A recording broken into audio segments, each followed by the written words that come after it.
Hi guys! Welcome to my YouTube channel. Please guys, huwag ninyong skip ang ads. At malaking tulong na rin po yan sa amin. At paki-like na rin po, paki-share. Maraming salamat. So guys, andito kami ngayon sa bukid. Kasama namin si Dilmar. Andito kami ngayon, magkasama kami at magtatrabaho kami buong araw. So, nagkontrata kami dito sa isang area ay mga 2 weeks matatapos namin ito.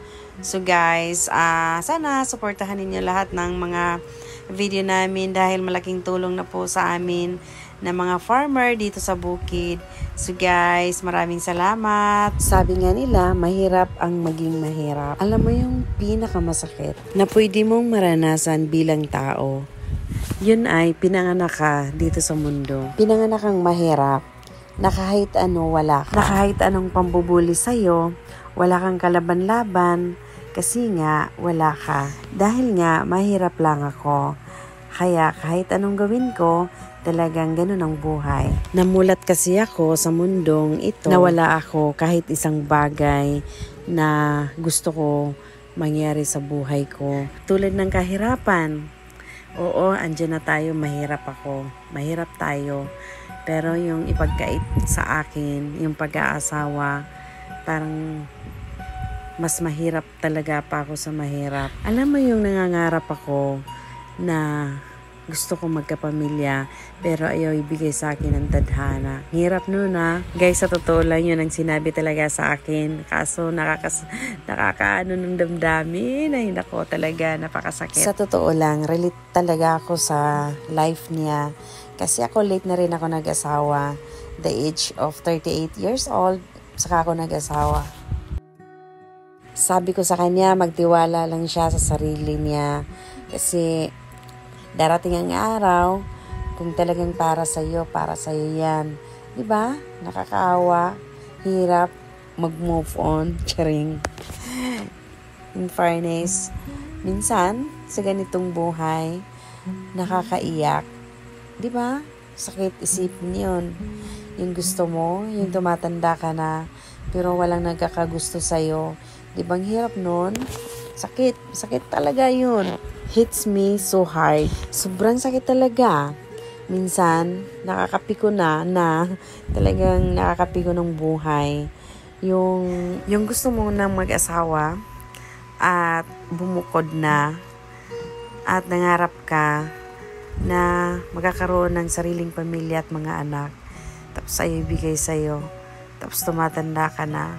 Hirap nun, no? Sakit nun. Mahirap pa sa bulsa na walang pera. Diba? Yung pera kasi kapag magtatrabaho ka, magkakapera ka.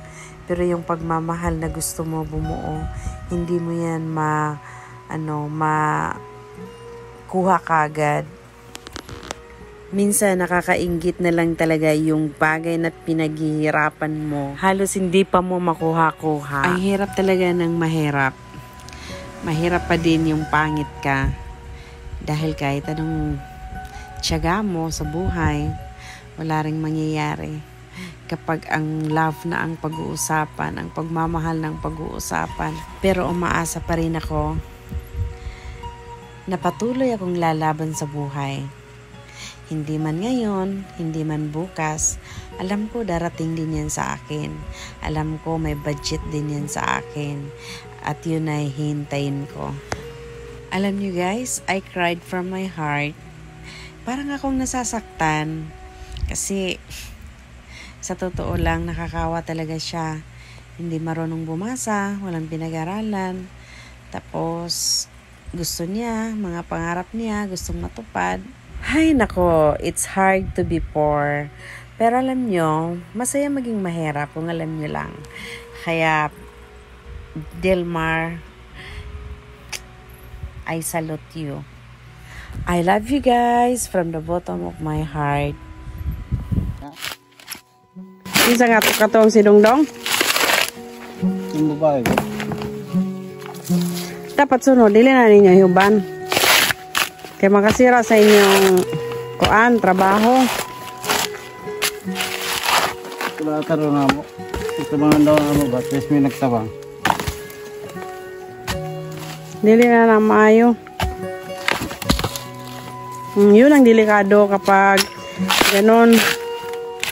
Tapos nakatira ka, yung tiyan mo talaga yung mapupuruhan. Ansa? Ang kalbar kung ano blatter konorot kami. Yan di manda kami ba? Ano blatter mayo? Na may blatter? Blatter mo ni Nonoy? Ay manda kono kaya hasta manilupa. Yakapin. Ano? Kinang kalbar. Ito guys, may kasamahan kasi sila na pangalan Nonoy. Ayun, may isa ka area na nagtrabaho sila doon. Hindi ako nakapunta kasi masyadong malayo. At yun, yung natapos sila, dito na naman, kaya ito malapit lang din. Kaya nakapunta ako dito. May isa silang kasamahan na umuwi na kasi tapos na nga yung kontrata nila doon sa kabilang farm. At ayun, na binugbog na, hindi na nila sinama dito kasi nga nagalit sila kasi nang umuwi doon sa tatay niya, nagsumbong. Oo, binugbog daw nila itong grupo niya. Tanan mo? Kami tres. Tatlo kayo. Silong si Moy ako. Uro-urot ko na kami, piyang lata ko na si Nonoy. Sisumbag ko na si Nonoy. Ayan. Hinulata daw niya, ito mga katamhart, siya daw ang suntok. Tsaka may dalawa pang kasamahan nila, 3. Binugbog daw nilang 3 yung sinonoy, kaya yon hindi na nila sinama dito kasi. Pinablatter kayo? Mga dimanda ko. Tapos may blatter na. Sila ng kulberte. Ayan, may blatter na yung kasamahan niya. Pinablatter ni Nonoy. Kaya yun, hindi na nakasama. Dati rin kasi, nagtrabaho yun sa amin. Kaso nga lang, kasamahan namin yun magtrabaho dito. Kaso nga lang, sa ngayon, hindi na pinasama. Noon, hindi na rin yung pinasama. Kaso, naghangyo ba, nga magtrabaho na siya, balik. Kaya yun, ang tawag doon, pinagbigyan. Ngayon,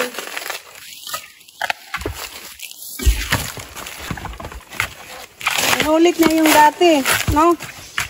Dati kasi sinabi din na binugbog din ni Moy dati, no? Kami yun.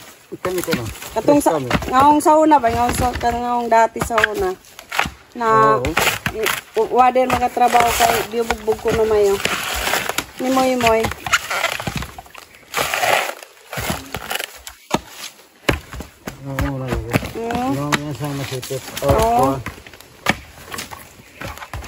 Iyan na siya na paano ko, no?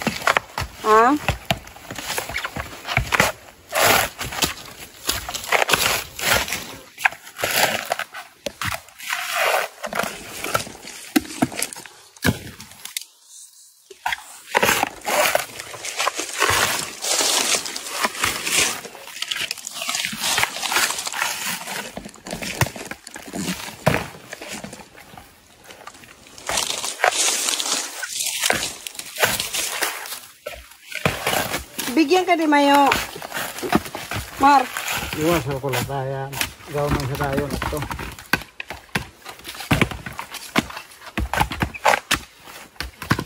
Guys, mahal ngayon ang kilo ng niyog. Dati umabot ng 95. Ngayon, bumaba,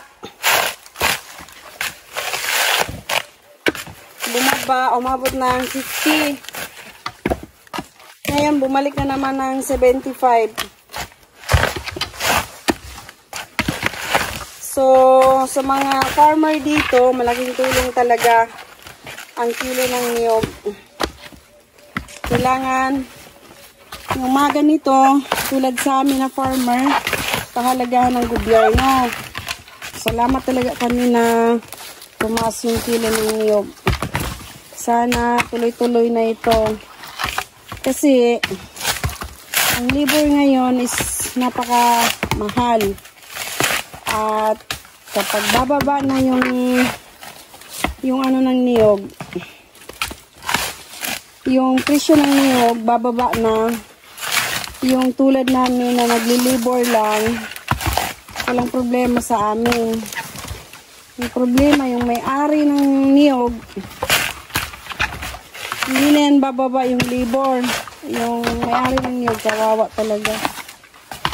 Minsan, kapag bumababa yung presyo ng niyog, halos wala nang nagpapatrabaho.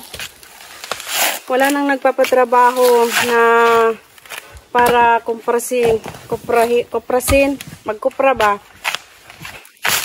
dito, dahil yung income ng niyog halos sa libre lang.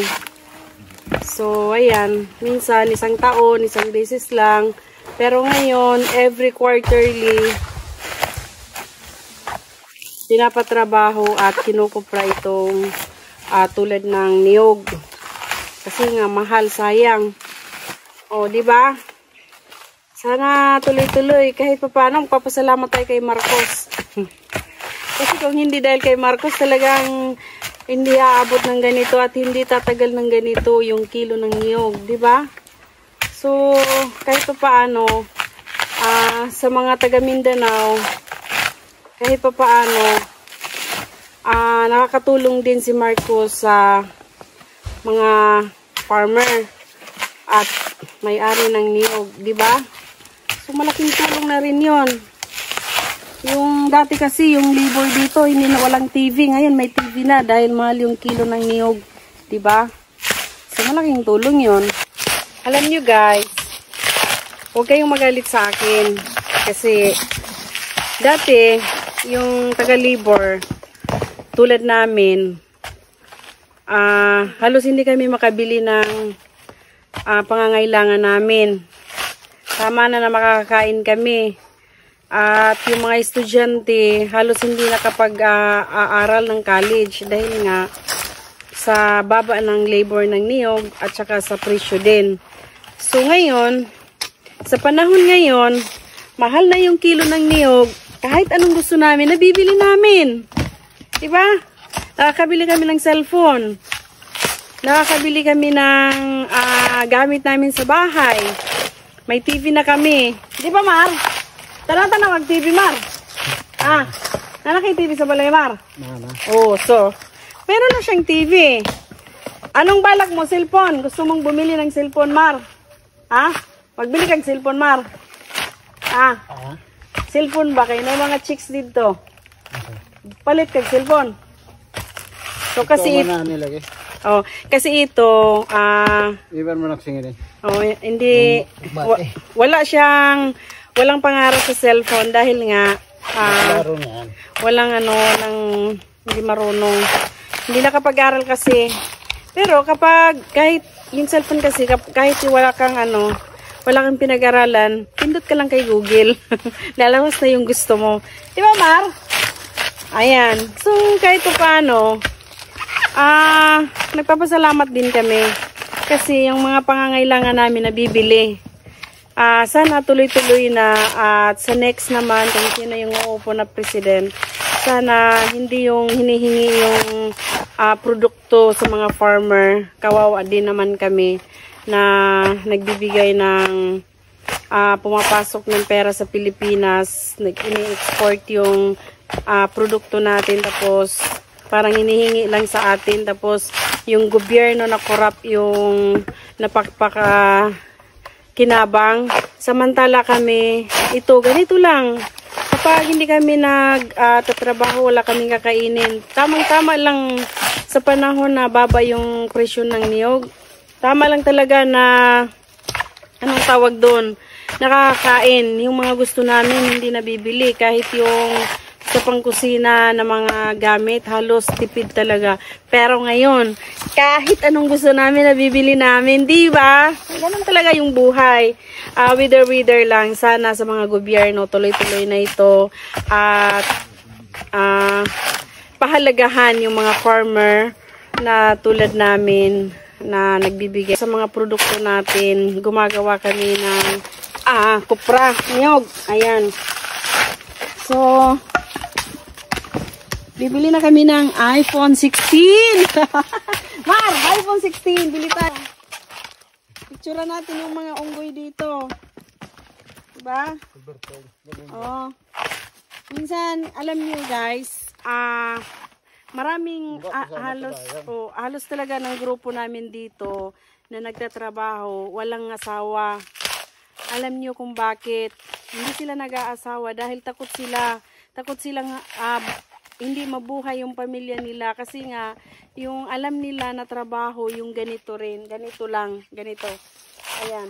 Mamaya ipapakita ko sa inyo yung mga taong walang asawa. Ayan, walang asawa ito. Marami halos talaga dito walang asawa. Kasi nga takot. Hindi naman sila takot sa obligasyon. Kaso nga takot sila dahil nga sa presyo ng niyog mura lang. Kaya yan ngayon, mahal ng presyo ng niyog, mahal na rin ang labor. Kaya ayan, ingon pa nga nila, it's too late na kasi nga matanda na sila.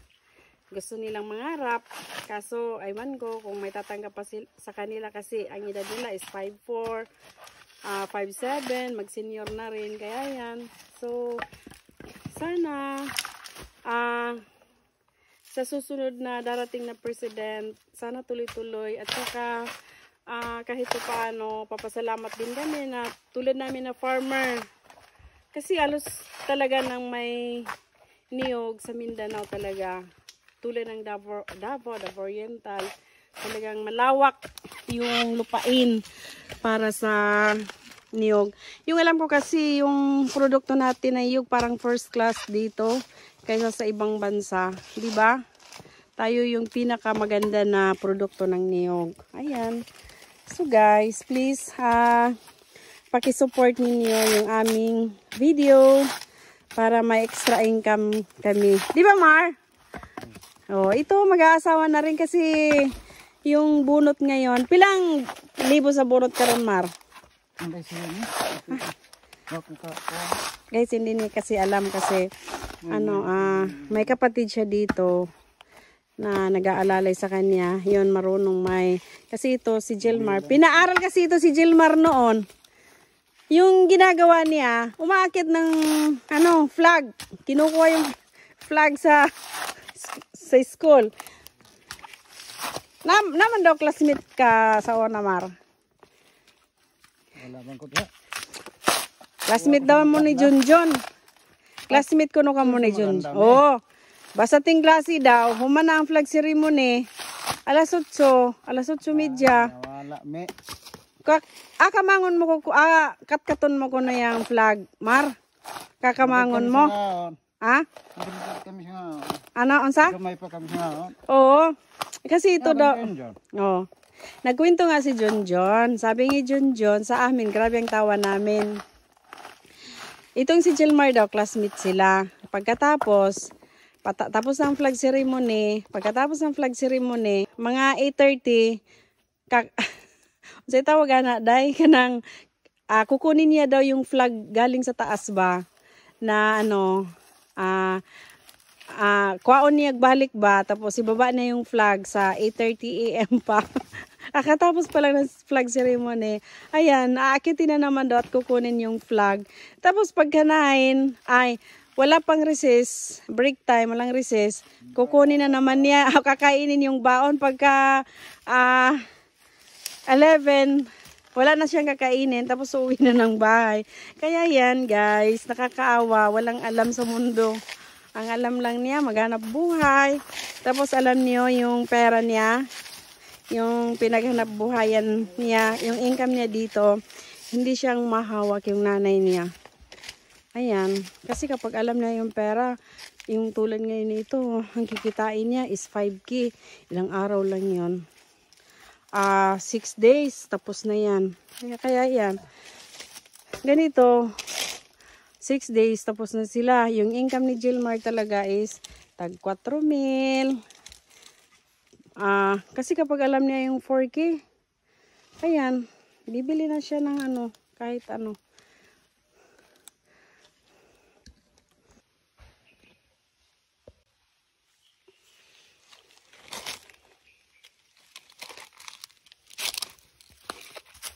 Asa na tong kuan?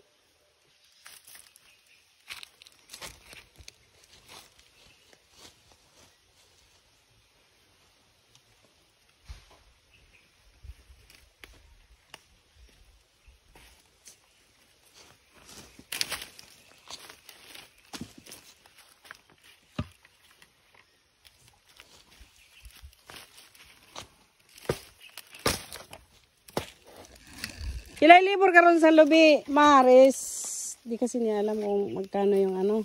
300 yata per 300 Mar o 400. Bonot ba? Oh, pag ano may bal eh. Ay, ano? Kitanggal. Ano, kaya mong kapilang ko. Ha? Bilang mo nung pinong kapilang. Pero yung 1,000, pili ang 1,000, Mar. Mga 300,000. 400.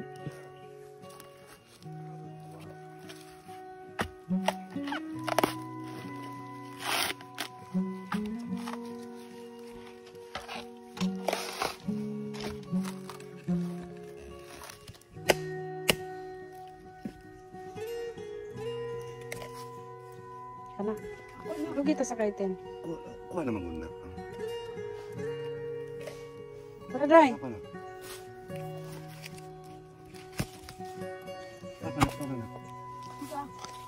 Muli.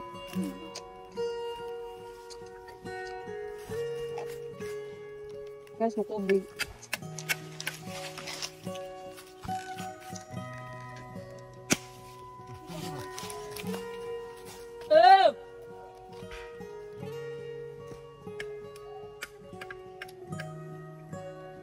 Butang ko lagi na mayo.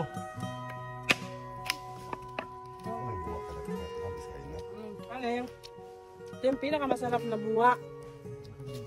Ewan ko ano sa Tagalog yung buwa. Kalimutan ko na rin yung English. Mamaya mag-google ako.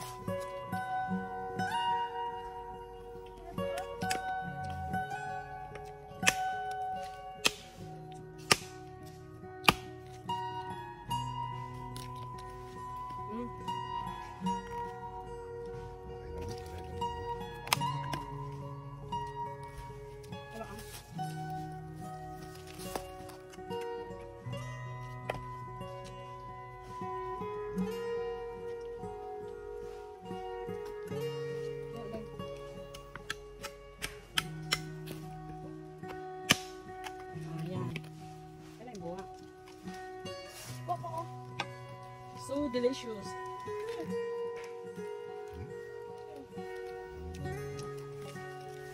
Oh. Dito sa bukid hindi ka magugutom. Kahit walang merienda, walang tinapay, wala lahat. Dito busog ka na.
Bago na ka, patay na buwa, no? Bali man yun. Nay.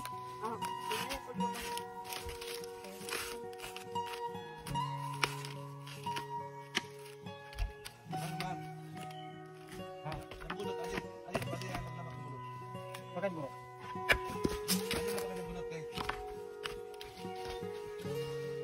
Anong ta? Sunog ko. Ay, sunugon. Alin din. Saan? Ayaw, ay pula, ina. Ay, pagtapok to. Basta adi mo ha kay. Oh. Makain na dito? Kabangan na tayo.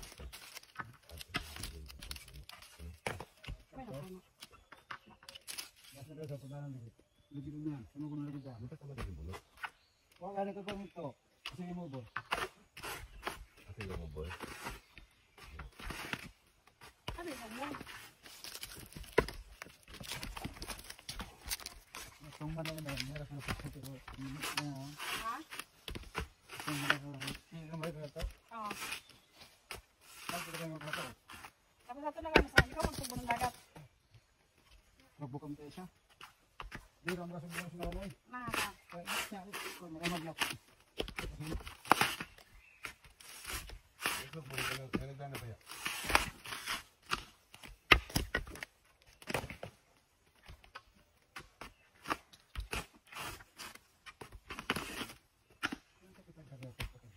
Oo. Yan mo lang sa kanan sa nato. Pero kung na lang to.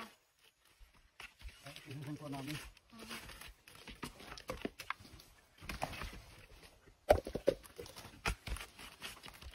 Kung pa ni Mar? Ano lang gagawin ka mo trabaho din? Yan mo ito daw. Yan mo ito kami po. Ito. Yan ang balang ha. Ito ba yung katapos? Ha? Ito ba yung Ay, kaya siya ang panong baga. Huwag ka ito kanito. Hindi na. ito yung tagalon ulo? Ha? Yung bit-bit tagalon ulo? Kaya siya sa kagalon. Oo. Wag torot. Mati kasi puno na yung Pilipin. Torot.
Yan ko no, Marian. Kung magana yun, ang masaksan.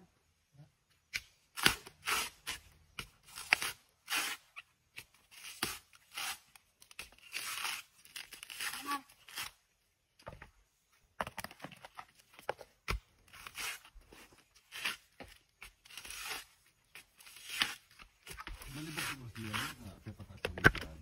Ha? Nasa pepataas yung plan at ang kuhaan. Kaya ka po ang lain namin na nagkapalit kayo namin yan. Ibabaan ko nila. Ayun, magiging ito taas. Balik na ito. Kalagot ko. Saan sa kalagot ka, Mar? Kalagot ko nila. Kung ano yung mag-vlog ito? Kung ba dito sa Roma yung kanto? Hindi kita ilo nila. Yan guys, nagkwento siya about sa flag. Yung inakyat daw niya. Binaba na naman. Inakyat na naman. Binaba na naman. Kada man ikaw yung maestro. Kada ba naman maestra mo? Eh, kanaman eh. Hindi ko lang kaya ng bayakan na de. Kaya malabas kami. Ay, namayabas kayo. Ay, yan, ang napala mo. Kahit sa number, hindi ka marunong bumilang. Hindi ka mag-aral, Mar. Anak ko naman ya. Hindi ko makita.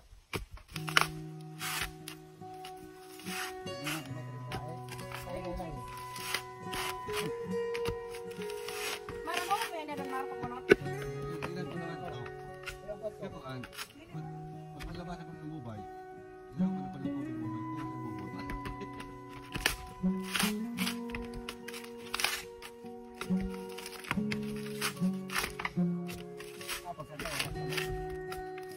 Ay, pagka kinabukasan, hindi ka na mo, hindi na siya kinabukasan guys, nag-aaral tuloy-tuloy na rin, hindi na siya nag-aaral ng ganito. Kaya yan, wala mo kahit ano, hindi ka marunong. Dapat mo, nag-aaral ka.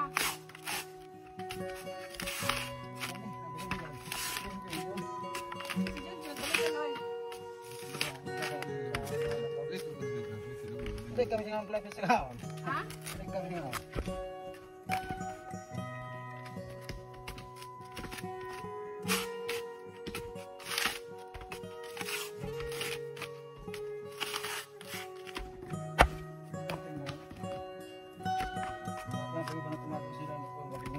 Mamisa kita. Dali, may mamisa kita.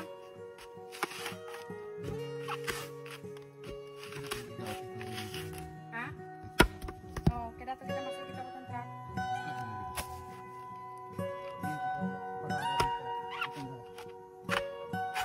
Motor plus Loy, spare complex.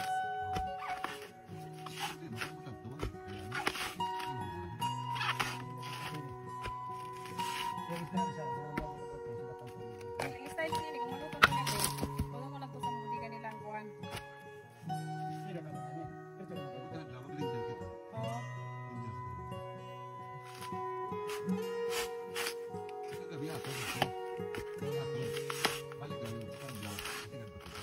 Kaso basta may mga kamayag to.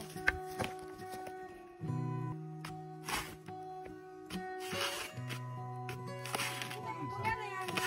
Kuha mo ka ito o diskiral?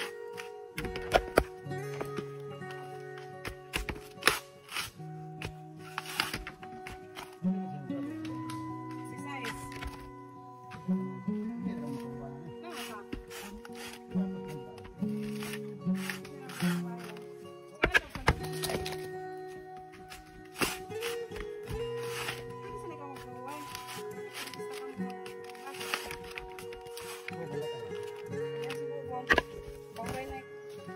Beke dia ang tumayan.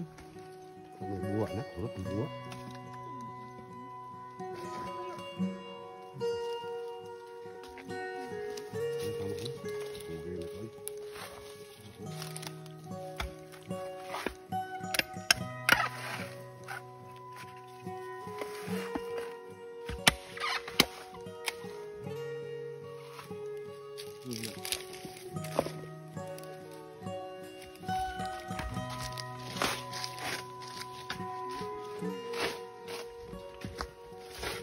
Loy?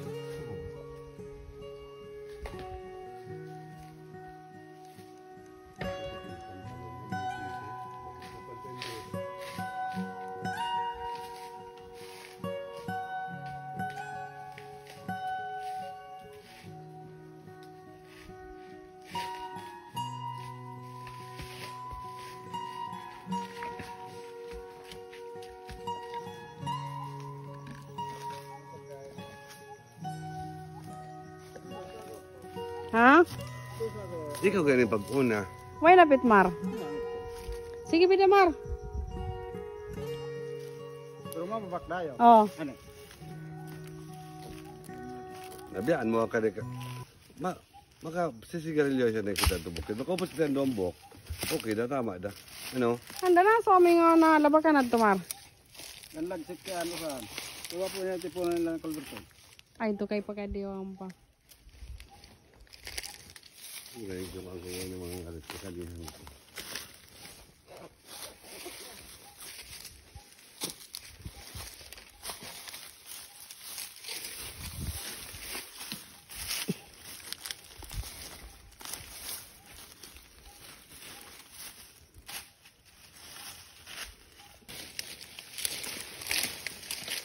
Aray.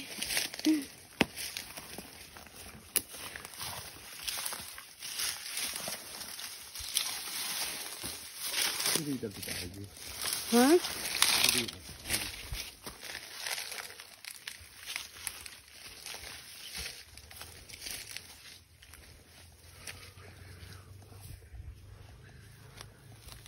Ay, yan yung boundary, Loy.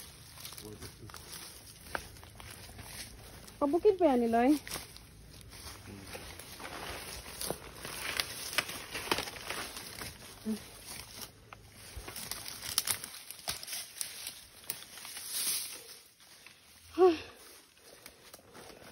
pagka magnilayawan dito, sindihan ko yung saging na.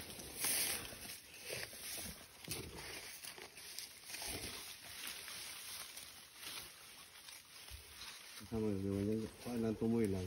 Pwede ni sindihan mo.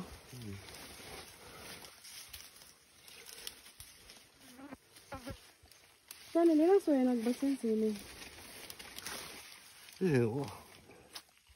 Ano mga to, basta wadak nga ni.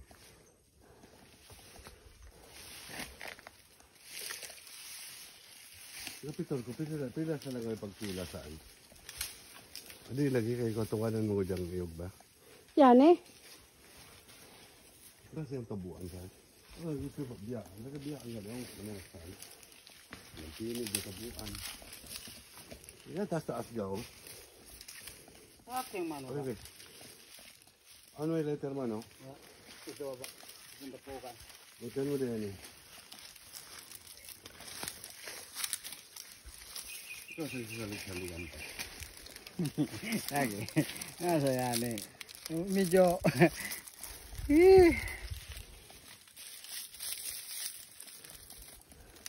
Malayo ay pala. Ay, orot na langgam loyo. May kapila. Ba't lungon lagi? Ito sindihan ko lang yung puno.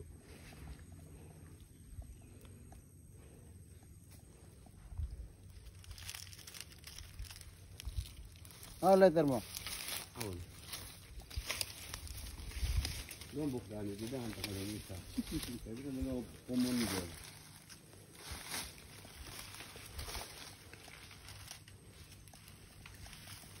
Ang nagbasad tuloy. Ako lang yung magadihan mo, no? Nakabot ang manggod lang at sa kakariya. Kami ng 1.5. 1.7 kayo. Pwede kayo. Tapos niya ka lamang kay pulido ang sinang iyong